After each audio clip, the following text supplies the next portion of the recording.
My name is David Gewirtz, and this little guy, yes, this little guy is Pixel. Pixel decided to eat something yes, I know, hello, you're a good boy, okay, all right, okay, good boy. Pixel decided to eat something he wasn't supposed to, so instead of driving up to Jacksonville to give my WordCamp presentation, we spent the day in the doggy emergency room, and now he's all better.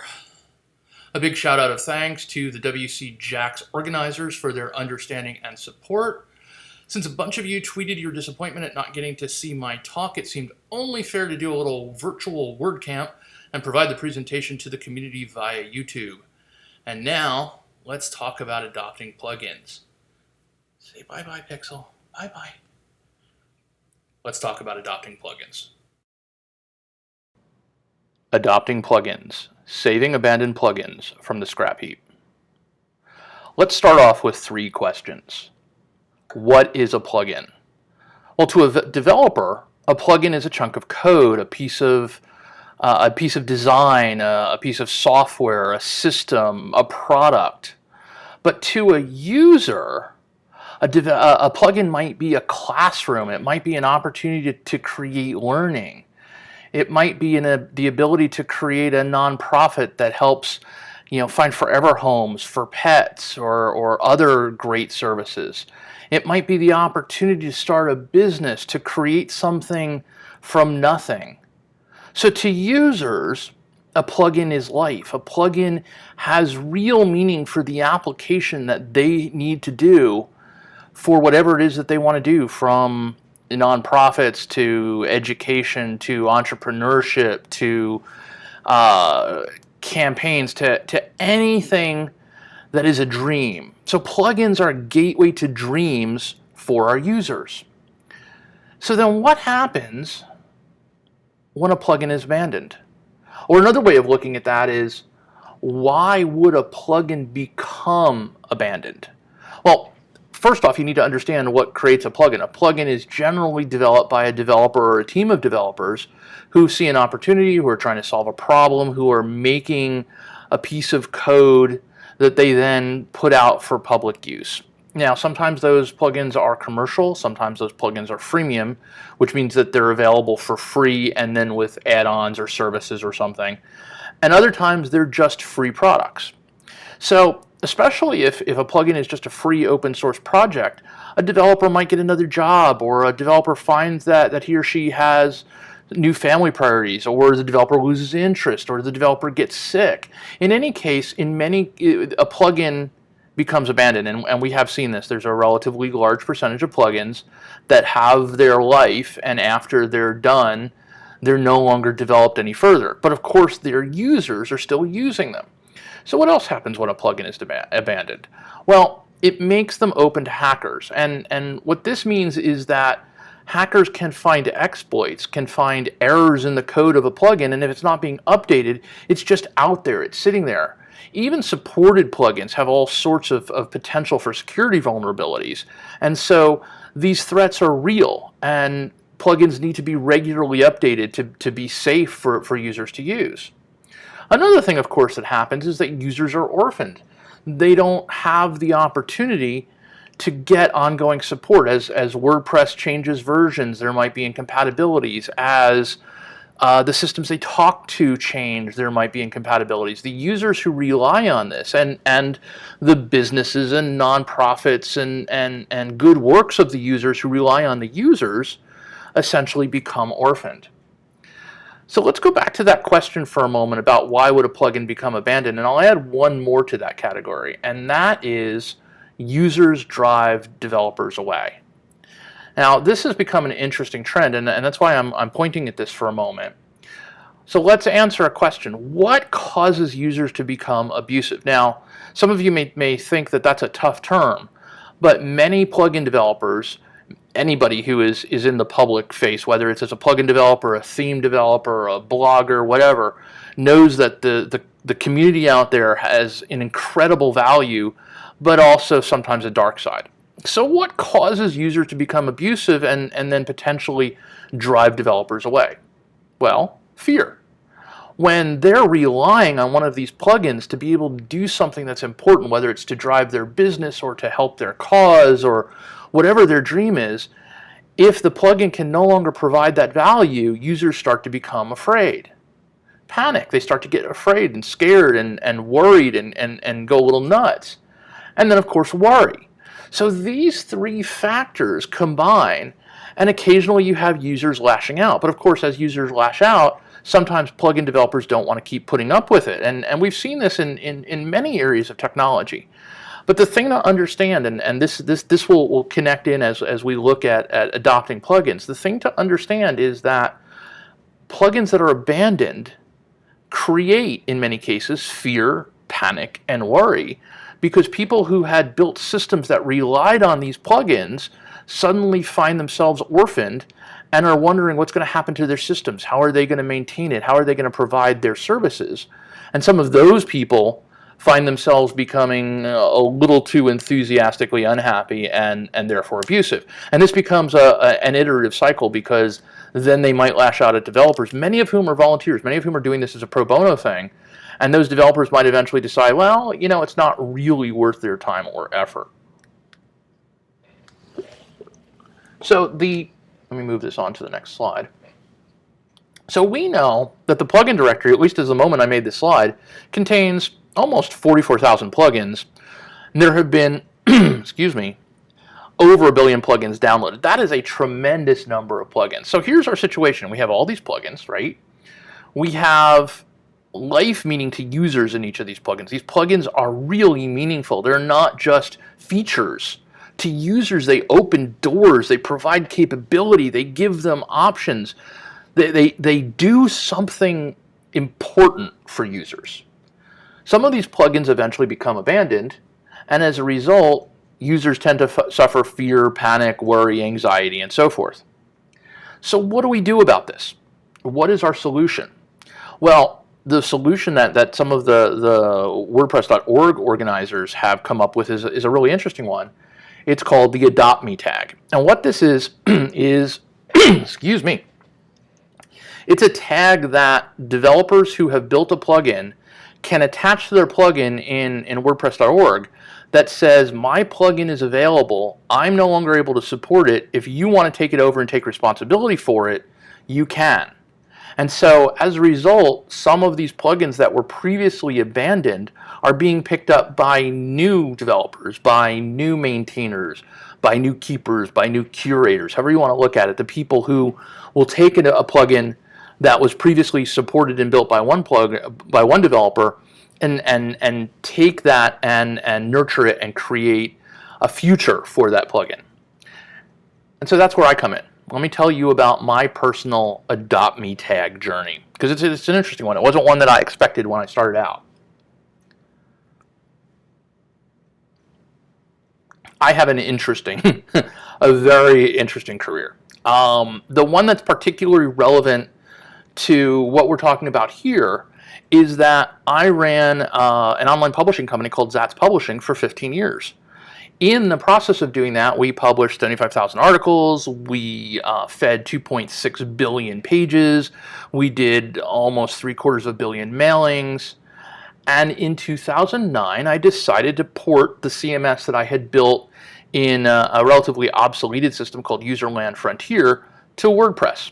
And I got to know WordCamps, and I got to know the WordPress community in that process. In fact, I decided to move it to WordPress because I got to see WordCamp TV and WordPress TV, and I had the opportunity to see virtually the community and what was involved. Now, the reason I work on what are called side projects, I'm doing a slight aside here, is that during my regular workday, I have a certain amount of work, but work comes, and then there's a little lull while we're waiting for a client to pick up something, or approvals, or responses, or something.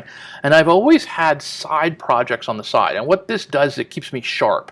It's allowed me to learn new things, build new technology, understand new capabilities, basically keep my skills up so that I don't get stuck in one area and only learn one thing.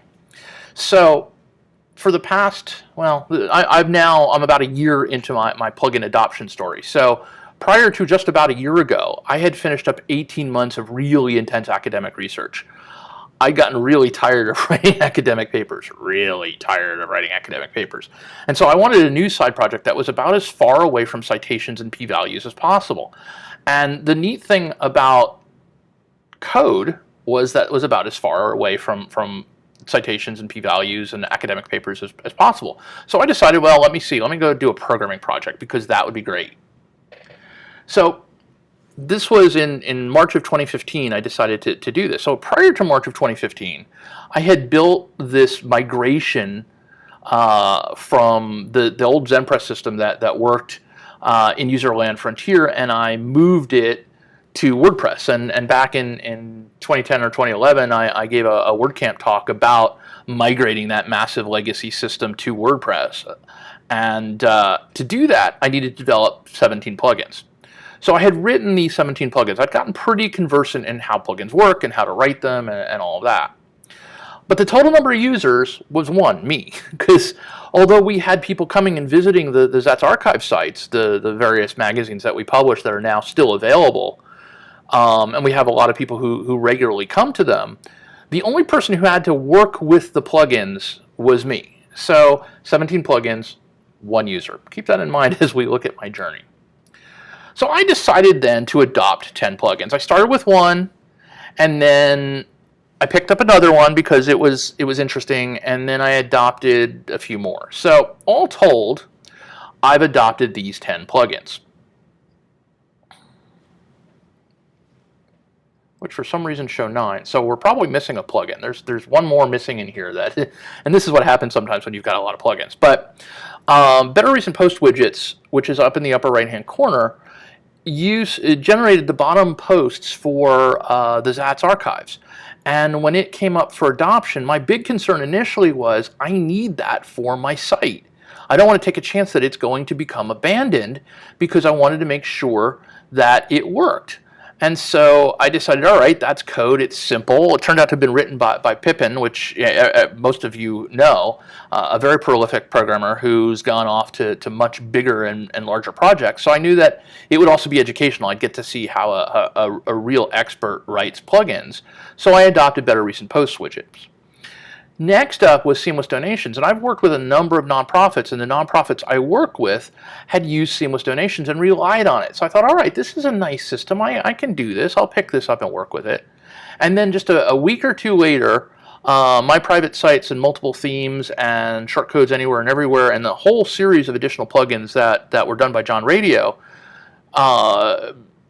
showed up on the Adopt Me tag, and it turned out that I used a bunch of these things, again, to maintain and operate the Zats archive. And I was looking at it going, well, I have to maintain this archive. Why don't I go ahead and adopt these plugins? It'll be fun. I like coding. It'll be interesting to look at other people's code, and I can maintain them. I can make sure they get security updates and all that. It shouldn't be that much of a challenge. So there was a point right after I adopted it that I suddenly realized that I'd adopted more plugins and their users than just about anyone else on the planet. And I think that's still the case today. Here's the thing, though. I haven't had to talk to real people using a product I maintain or publish for a very, very long time. I did run a software company way back in the VHS times. But I haven't had to do that for a very long time. I've been an online publisher. I've done, I've been a columnist. I've been an advisor, an educator, that kind of stuff. But I haven't had a product that I had to support. I hadn't had to talk to actual users for a really, really long time. And even though I did a WordCamp, and even though I ported all of the ZenPress stuff to WordPress, I really had this picture of WordPress plugin users. Again, because I hadn't really talked to actual users. I just talked to a few of the WordCamp people. I'd watched the WordCamp videos. I'd gotten involved a little bit with local meetups. I hadn't really gotten a picture of what real users were out there. I expected them to be seasoned, confident technology professionals. So I figured that, all right, I'll maintain the code of the plugins and they'll just use the plugins and maybe they'll build extensions on top of them and all that sort of stuff. Turns out I was a little wrong. So let me explain the reality of this in a way that you might understand. So, you know how during the holidays, at Thanksgiving, you go to Thanksgiving dinner and every single family member desperately presents you with something that they need to fix? Yeah, we've all been there. I inherited 50,000 of these folks overnight. Yeah. So, there was that.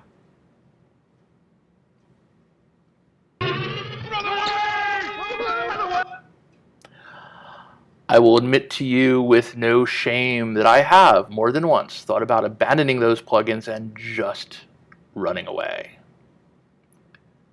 But there's a paradigm shift here, and this is where it becomes really valuable. So this is something that I didn't really expect out of this, because again, I was looking for a coding project as a side project. Talking with users, actual people using the stuff that is out there, is transformative, because until you talk to real users, you forget how important your work is to them. You just think of it as code, or this line that has a thing, or this bug that needs to be fixed, or this feature you want to add. You don't realize that there's real people, real opportunities, real services out there that are dependent on the stuff you do. And Seamless Donations is a really good example of that. Seamless Donations is a donations plugin that funds nonprofits. Nonprofits and campaigns are the bulk of the users. They rely on this stuff to do really good deeds. This little piece of software is out there generating their donations, generating the income that they use to save animals, get their message across, create classrooms, create educational services, all of this sort of stuff.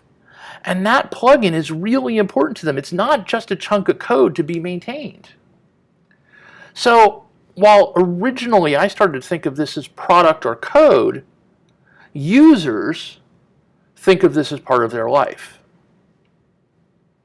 So in that context, let me share with you some of the lessons I've learned and some tips that you can take on if you decide to adopt plugins, because I've learned in the past year, I've learned a lot about this process, and I've learned a lot about what's important, what people need, and I've learned again that this is a user-driven thing. This isn't about my desire or an adopter's desire to maintain some code, even though that's what I kind of thought it was going to be.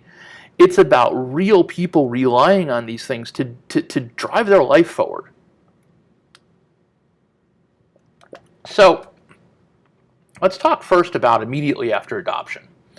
Right after adoption, first off, right around adoption, before adoption, you need to understand that users of these plugins are probably starting to have that fear, panic, worry experience, because either there's been no activity and they've just noticed that things haven't been updated, or they've posted on forums for help and they just haven't gotten a response, or the plugin author has posted in the repository that this is no longer a supported plugin, and so as a result, the users of the plugin start going off into whatever direction, panicking, what are they going to do, trying to find substitutes, that kind of thing. So you're walking into a slightly active environment from the point of view of users. So the first thing you really need to do is introduce yourself, explain the situation, diffuse it with openness. And what I mean by this is tell people who are using this plugin that you're coming in as a curator, a maintainer, as the new caregiver of the plugin, but you may need to let them know that for example, in my case, this was a pro bono activity. This was a volunteer thing. This was not my day job, but I was going to do my best. It also had to let them know that I had known of these plugins as a user, but I'd never looked at the code. I mean, I'd been using Better Recent Posts, that plugin for 3 or 4 years, but I never looked at its code. I'd been using Seamless Donations with nonprofits. I never looked at its code. So when people started asking questions that were in depth, it takes a little while to get to know the product, to know the code, and so users were generally much more understanding once they understood what was going on, and so the situation is diffused with openness. It's a level of dialogue and communication. The next thing to do is publish a starting roadmap, and so I created a blog. I'll tell you about it in a minute. It's my lab notes, and in it I published a starting roadmap, which basically is, here's what we're going to do initially, and here's kind of where we're going. Here's the approach. Here's what's happening with the plugin. And then I went through, and for each of the plugins, I went back 3 or 4 months and answered every single open forum question as best as I could. And I was open in some cases where I didn't know the answer. I would tell people, but I wanted to make sure that all of those forum questions weren't just left sitting there. That there were actual answers. That people started to see that there was a human being behind those plugins who actually cared and would try to create some value for them in a way that basically allowed them to continue to do whatever good work they were doing in their project. So the next step, after you've just had this immediate adoption, is to get to know the plugin and the users. Again, remember that as a user of the plugins, I just used them for my one case. I didn't have a huge experience with all the different ways people wanted to use these plugins, and I didn't really know the user base. I didn't really know what to expect from the users. In fact, as I mentioned when I started, I didn't really think about the users. I thought about this would be an opportunity to code. So the first thing is to be highly responsive to all questions. And what I mean by that is you're going to get questions from users. Give them real answers. Give them honest answers. Again, this transparency thing is really important. They need to know what to expect, but also make sure you get into the forums and you respond to email on a real regular basis. I try to check all of the forums and answer my emails. I try to do it once or twice a day. It sometimes gets to every 2 days, but I do my absolute best to get in there and respond quickly. And that was really important to get to know the users. The other thing is to respond to emergencies openly and rapidly. One of the things that happens with a plugin that's been allowed to lie fallow for a while is that stuff starts to break quickly and users start to have real concerns, or an update occurs and all of a sudden their stuff doesn't work.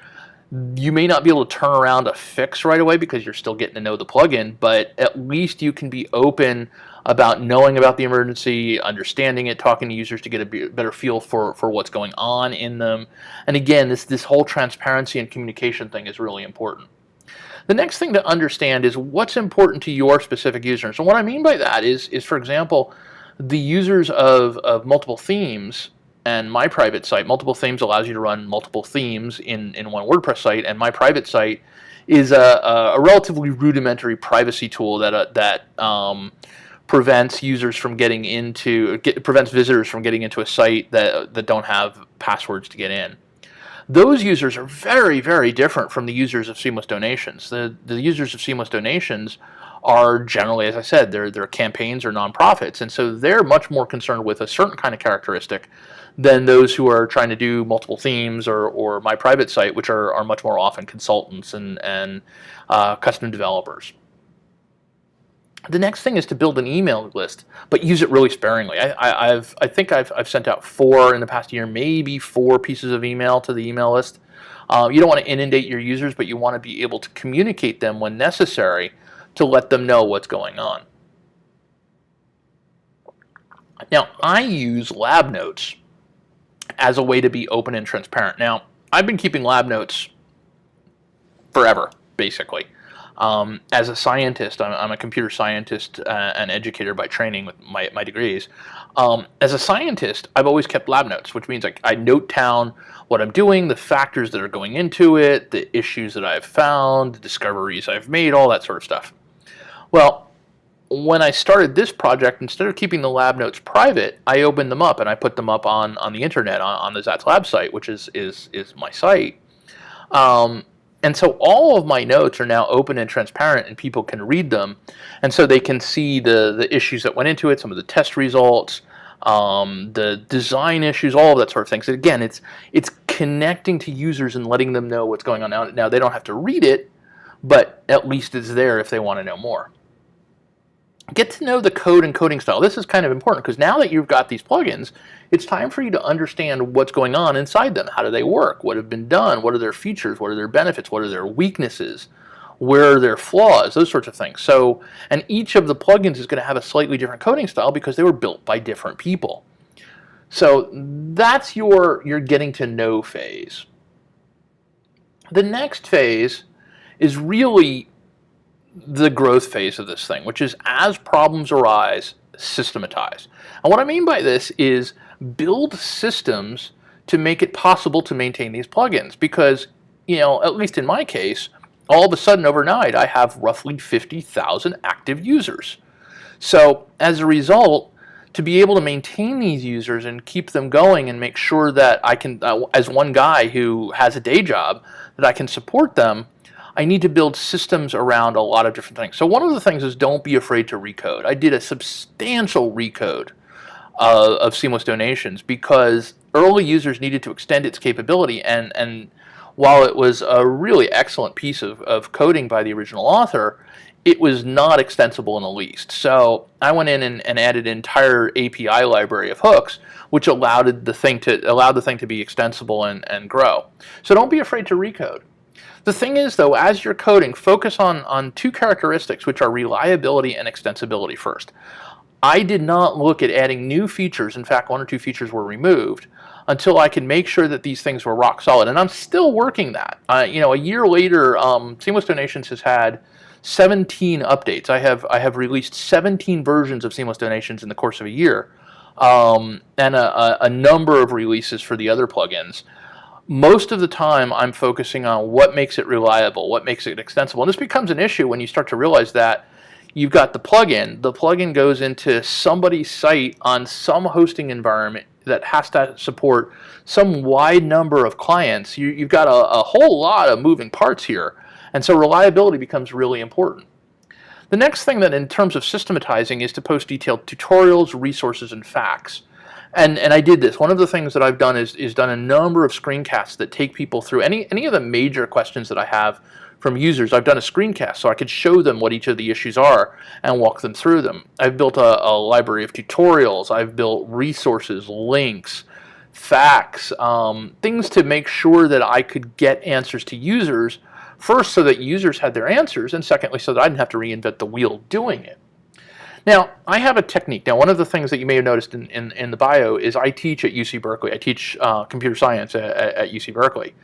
And I do it online because I live in Florida and UC Berkeley is in Berkeley, California. But my technique is basically every day I check into the courseware system and I see what questions my students have and I try to answer them. I try to guide them forward on what they're doing, give them advice, occasionally give them a nudge in the right direction to make sure that they're prepared for their tests, that kind of thing. And when I adopted these plugins, one of the things I realized is that with the exception of the fact that the users weren't going for grades, that my users were very similar to students. They had questions, they needed guidance, they wanted to understand, they needed regular interaction. So I decided that my paradigm was that I was going to treat my users the way I treat my students. And that was a regular flow. So that allowed me to attach my support time to my regular flow. So right after I check with my students and see what they need each day, I check in with my users and see what they need each day. And that made it just part of my regular system. And what I do and where I go with this is I answer questions, I give guidance, and I try really hard to be kind. So that's a key part of this thing is trying to make sure that the users get what they need, they learn from it, but to some degree that I don't take on the responsibility for doing everything for them. And I'll talk about that a little bit more in the next slide. And that's settling in for the long haul. Now it turns out that for some reason this slide has some of these things slightly out of order. So we're just going to do it in the order that this shows up in. Let me move this slide. I want to fill this slide in because it'll be easier to go through. Okay, so let's back that up so I know what we're doing here. All right, let's start with update your resources constantly. The thing that once you realize that you now are the keeper of the plugin, let's call it a curator, a maintainer of the plugin. Let me take a sip of this for a sec. This is not an overnight responsibility. This isn't something where you've got these things for 2 or 3 months and then you can toss them on to the next person. You've adopted these things. These are your babies. You really got to care for them. So it's going to be a long haul. Like I said, I've been doing this now for a year. I expect to keep doing this. So there is a long haul here, and you're settling in, and you're getting to know, and you're raising these plugins, and by extension, you're supporting all of these users. So the first thing to keep in mind is update your resources constantly. As things change, go back into those resources, because those resources are excellent for your users, but again, they're also force multipliers for you. Every time a user goes to one of those resources, they're saving you time. So keep those resources up to date. Involve your users and build what they need. One of the things I found incredibly valuable is that users tell me what they need. I mean, they're vocal. I talked about that when I introduced this about abusive users. When I first adopted the first couple of plugins for the first month or two, I cannot begin to tell you how abusive users were. At that point, I honestly thought I was just going to walk away, because the users were, many of them were really nasty. And if you look at a number of other plugin authors who talk about this stuff, they've experienced some of the same thing. Again, it's stress and fear that drives this. So once I got past that point, and one of the advantages of being a very visible blogger is I'm kind of used to the threats. But once I got past that point, I started being able to involve users, understand what they needed, and built what they needed. So rather than building code to my own agenda, I used the users to give me their feedback and drive me in the direction of what needed to happen with the code. And that brings to the next item, which is issue regular updates, not only just of the code, but of the status of what you're working on. Like I said, in the case of Seamless Donations, I've done 17 updates. In the case of the other plugins, I've done a couple of updates each. That's in the space of a year. That's a lot of updates, but each one of those changes things, fixes bugs, handles certain situations, and I provide status to users, usually through the support board, and also sometimes through mailings, and of course through the lab notes, so that a user who wants to understand what's going on gets a straight answer and really does know what's on. Now the next one is one of the unique challenges of some plugins, and not quite as unique for the others, which is to be aware of the dependencies of the plugin. Now Seamless Donations basically takes donations, and so the way it does that is it provides a form. Donors go to the form, they fill out their information, the form goes to PayPal, PayPal grabs the money of the donor and sends it to whatever nonprofit it's for. And so the plugin is basically a gateway to PayPal, which means the plugin is essentially dependent on PayPal. This means that whatever PayPal wants, the plugin has to provide. And PayPal changes regularly. In fact, there is going to be a nightmarish change in September when PayPal goes about disconnecting its support for non-SSL connections. And that means that all of the plugin owners who used Seamless Donations and haven't updated it since before I got a hold of it, they're all going to stop working overnight. So I'm going to have roughly 25% of the users, which are somewhere in the thousands of users, will suddenly become turned off, and I'm sure I'm going to hear about it. But be really aware of those dependencies and make sure you update your code regularly to handle that. And in my case, I'm working 6 months ahead of time to make sure that the code is prepared for those eventualities. And then flag these important items in big letters. Now, your users are not always going to listen to the big letters, and I can tell you some real stories about great, big, huge red letters that users completely ignore, but at least do your best to make sure that you go out of your way to let users know what's going on. And that brings us to the last two items that showed up earlier in this, which is don't do your users CSS. I constantly get users who ask, insist, demand that I make their site look pretty for them, and that's not what I do. So I've made sure that there are resources. Again, the resources are a key thing. I have a series of YouTube videos that I've posted to tell users how to use CSS, what it is, how to use selectors, how to use the inspector, all that sort of stuff, so that they can go do their own.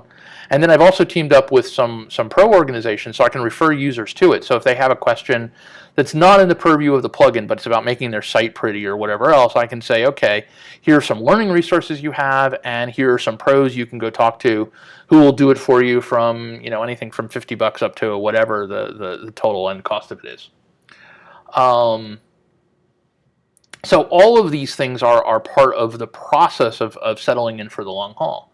And then the next stage of this thing is to invest in your plugin's future, because now that you understand that you've adopted this thing, you're going to take it to maturity. It's now your baby. You need to look at its future and keep it going and keep it working so that it doesn't become one of those plugins that have been abandoned. So one of the things is to make the plugin self-supporting to reduce abandonment. Now just today, on the Freemius blog, the blogger there did a great deal of research about abandonment rates for freemium plugins versus free plugins, and the numbers are obvious but somewhat surprising at the same time. And the obvious answer is plugins that make money get abandoned a lot less than plugins that don't. Obviously, there's a justification for people to spend time on the plugins that make some money. Now, in my case, I'm not in this to make a business because I have a full-time day job, but I did want it to be self-supporting because this stuff started to cost some money. I mean, I needed better hosting because I needed to be able to support users, so I needed premium hosting. I needed to license some libraries, which were, relatively expensive. I needed development resources, more and more stuff. So I had to put out a reasonable amount of money to make sure that I could support these things. And of course, that meant that I had to make sure my family was comfortable with that idea, and making it break even, making sure the plugins were self-supporting, meant that I wasn't taking that money out of the family budget to do what is essentially a pro bono activity. I was able to make sure that at the very least they didn't cost the family budget because I wanted to become a plugin daddy. So the way that I did that was the typical freemium model. I made a couple of small add-ons. They're each roughly $20, and I get a small amount of income from it, but they've made the plugins almost self-supporting. And that at least means that I'm not looking at how much are we taking away from, our regular family budget to do this. It's at least funding the ability to, for example, renew the licenses that are used for some of the libraries and the plugins. The other thing is to be willing to recommend alternatives, and this is where some people start getting crazy about competition and all the other stuff, but at least my plugins don't do it all. There are many other plugins that are great that do some of the things that my plugins do. And so whenever a user wants features that the plugins that I maintain don't do, I am always ready to recommend other plugins, at least when they exist, that do some more things. In particular, the donations plugin. Seamless Donations does some things really well, and other things it's a little weak on. And there are other plugins out there that do some things really well, that are better than Seamless Donations, and other things that it's weak on. But when a user needs some of those features, I'm very comfortable recommending alternatives, because our bottom line is to make sure that the thing to think about once you've adopted these things, the responsibility you have towards users is making sure that they're able to get their work done, not necessarily that you hoard the users. So be generous in pointing users to alternatives. If you're making something self-supporting, if you're building something where you've got some income coming in, where you've got a little bit of a shopping cart going on, if somebody doesn't like something, give refunds no matter what. Don't argue about it. Just give them a refund. This is really important because, again, you're establishing a relationship with these people who have their interests. Now, in particular in the nonprofit community, I'm asking nonprofits to spend a little money to help me support the plugin and pay for supporting the plugin. But nonprofits are notoriously not wealthy organizations. They usually are running on shoestring budgets. So if they're not comfortable with something, if they don't like something, whatever, give them a refund. Don't argue. Just give them their refund. You're not making that much money off of it. It's not that big a thing, but it'll make a huge difference in the life and the operation of, in my case, the nonprofits, but it'll make a huge difference in the people who have asked you for a refund. And you'll keep your reputation intact, and everybody will end up much more satisfied than if you argue over a few bucks in a refund. Next thing is to invest in reliable managed hosting. I went through all sorts of craziness going from hosting provider to hosting provider because traffic built up. I mean, the Zatz archives were doing pretty well, but whenever I would do a plugin release, all of a sudden traffic would shoot through the roof, and I wanted to make sure that people were able to get to their resources. So I've invested in reliable managed hosting, and again, that's one of the reasons I need to make it self-supporting, because that's not necessarily cheap, but it makes it really good because I know I can count on my hosting. And my hosting provider in particular runs their stuff off of the Amazon infrastructure, so I know that it can handle the necessary activities. I also, and I alluded to this before, but license software and libraries that will cut coding time. I license the settings library for the dashboard settings because it saved me a tremendous amount of time from hand coding it myself, and it was $300 or $400 to do so, but it cut months off of my coding time, so it was worth it. Do that because your time is hugely valuable in this process, and by the same token, use a good interactive development environment with a debugger as opposed to putting in print statements and var dumps. You want to make sure that you can be as productive as possible. What you're doing is you're maximizing your time, because now that you've adopted these things, it's going to take time. And especially in my case, as a side project, is something that I do nights and weekends, it's very, very important to make sure that my time is maximized. And a debugger is a really good development environment with a debugger is the way to go. So let's talk a moment about what I discovered. What I discovered is really fundamentally simple, although it was a surprise to me, and that's that adopting plugins can be fun and exciting. And I think it really made me a better person because I now understand users. And I've been a pundit for years. I've been pontificating from my ivory tower about users and technology and all this stuff, but I hadn't actually been in the trenches talking to real users. When you get up in the morning and you have 4 emails from somebody who's in a panic because they're scared, that's a lot different than sitting down and writing an article about theoretically what you think. You're dealing with real people. And that made me understand the user and the people and what's going on. And I think it's made me a better pundit. I think it's made me a better blogger. I think it's made me a better teacher.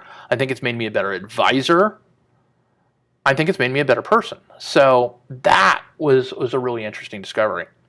Now, just before I close, I'm going to share with you some of the tools I use and then say thank you for your time. So I've broken this into 2 slides. One is tools I use for development, and I'm just going to run down these very, very quickly because those of you who aren't doing development aren't going to care all that much. But I use PHP Storm as a development environment. I use iTerm as a replacement for my console. I've put ZSH in as a terminal shell, which makes giving commands a little bit easier. I use a GUI-based check-in tool for sending plugins to the repository called Cornerstone.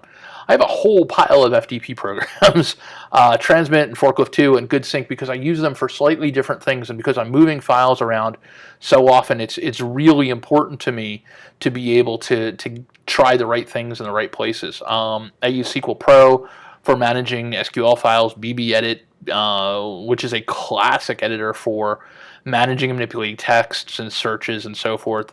Jellyfish is a little SSH front end. I use Desktop Server for my local stack, and I use DigitalOcean for my online stack for development. And the reason for that is, of course, especially when you're talking about gateways going out to other things, I need something out there on the internet. So I have a DigitalOcean droplet that I can use for testing. I use Coda for CSS manipulation and testing. To get to my development system from all around the house, I use Splashtop-Personal. I didn't put on here, but I will mention that I use Pagely for managed hosting and WPMU hosting for all my other sites, both of which are really excellent. And then the next thing, which is probably the most important, because we've always talked about tools for developers, is the tools I use for support. I'm not using the typical help desk stuff, which I might look into, but I really use these tools to manage that support flow, to manage that hour or 2 or 3 a day that I need to do to keep this process going to make sure users are supported. And key to that is the WordPress.org repository. I go in there and I use that forum for all the plugins, the premium plugins, the not premium plugins, everything. It's not my favorite support forum. I'd prefer to have a pile of features it doesn't have, in particular moving things around and reopening old things and reopening old posts and so forth. But it's good. I have all my mail coming into Gmail from all of my different accounts for whatever purpose. They come in and I have it set up so I can reply, and when I reply it goes out again with the same email account. the Zats Lab site is a really key core resource, because that's where I've got all the docs and the how-tos and the tutorials and troubleshooting and all that sort of thing. And for those things that are like this this virtual WordCamp here, I also use YouTube, and YouTube, of course, hosts all the walkthroughs and demos and tutorials. And I really take advantage of those opportunities to create these tools for users. Now, I've adopted both Text Expander and Breevy, and Text Expander is just coming out with a Windows version, but Text Expander and Breevy both expand abbreviations, and they talk to each other. So on the Mac, if I have an abbreviation, that same abbreviation will expand on the PC with Breevy. And since I jump back and forth between Mac and Windows 10 times a day, it's really important that that same abbreviation work in both platforms, and they share the stuff through Dropbox. And this is great, because I get so many support questions that are very similar. So I've set up abbreviations where I can answer it with a simple abbreviation, and then it has all the links and all the things that point people to things. I use ScreenFlow for creating the walkthroughs and screen-based tutorials. I'm using ScreenFlow right now. I use Evernote for everything. I use Todoist. Not only is it to-do manager, but it's really my help desk database. Whenever I see a post, because it can take an email message, and because it can take a web page and turn it into a to-do, if somebody reports a bug, I can grab that right out of whatever page it's in, whatever forum posted it's in, and immediately turn it into a bug report or a feature request, and as a to-do item. Now, because I have 10 of these plugins, I use Feedly to monitor the support feeds for new questions, because I don't want to have to go through and click into every plugin every day. What I do is I open up Feedly, and it'll show me what plugins have activity, and I'll go into those plugins and deal with it. I use Dropbox for everything. Dropbox does so much in terms of my ability to move from machine to machine and environment to environment. And I mentioned the iPhone 6s Plus here because I do support when I'm out too. I don't do it with the level of extent as when I'm sitting in front of my development system, but because the bigger screen of the iPhone Plus is so useful, I can be, at an Einstein Bagels and somebody has a question, and I can answer their question quickly, or at least tell them, hey, I'm listening to you. I will get back to you when I get, back home. So that should give you a pretty good idea of what's involved in adopting plugins and saving abandoned plugins from the scrap heap. And since I was not able to make it up to WordCamp because of poor little Pixel, I didn't have the opportunity to answer any questions you folks might have, and you can reach me.